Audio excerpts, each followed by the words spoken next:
En provincias que no tienen glaciares, más como decía mi compañero senador Bruno Olivera hoy, rocas a 4.000 metros congeladas que hoy no sirven para nada y no modifican ningún problema con el recurso hídrico.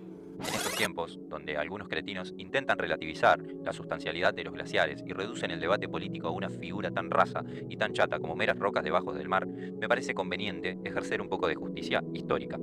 Hoy vamos a hablar de la Patagonia, la soberanía a medias, entre el cipallismo de Milei y la ignorancia de sus legisladores. Para hablar de este tema, me parece importante situarnos en contexto. Hasta la década de 1870, la Patagonia no tenía límites geográficos muy claros.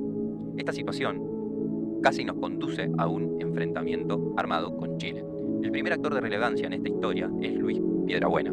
Luis Piedrabuena es un hombre que nació en 1832 en Patagones, en la provincia de Buenos Aires, y que desde muy joven demostró un notable interés por la navegación. Tal es así que en su primer barco, que denominó Nancy y que luego rebautizó Espora, emprendió sus primeros pasos en la exploración, navegando por el estrecho de Magallanes y los mares que rodean a Tierra del Fuego.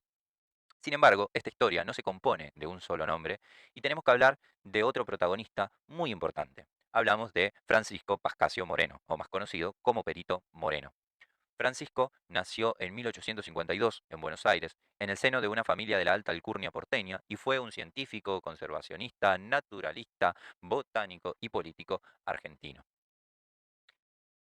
Francisco desde muy joven estuvo influido por las obras del darwinismo que estaban en boga en aquel momento y desde entonces empezó a incursionar en el mundo de la exploración.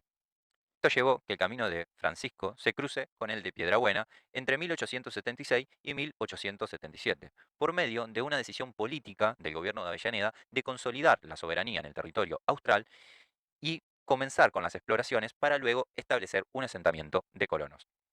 En este sentido, la figura de Moreno y de Piedrabuena son sumamente relevantes si queremos entender la magnitud de aquel hecho.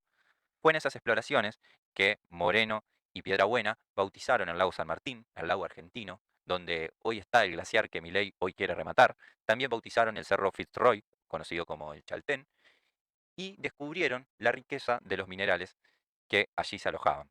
Piedrabuena va a encontrar la muerte cercano a la década de 1880 y el que va a quedar en pie en esta historia va a ser el perito Moreno.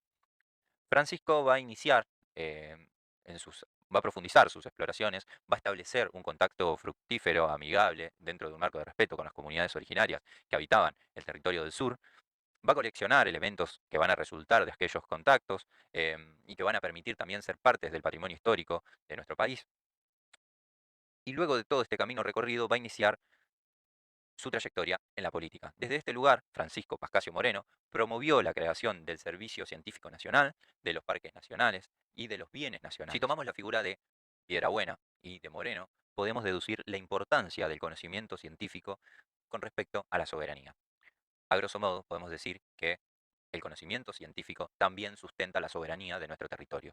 Por eso, hoy que la barbarie libertaria parece querer vender una prédica de un discurso antinacionalista y en contra de los intereses de la patria, parece importante recordar aquel lema que dejó el viejo líder, el general Juan Domingo Perón, que no por viejo está olvidado. Independencia económica, soberanía política y justicia social. ¿Vos qué opinás? ¿Querés la parte 2? Te leo en los comentarios.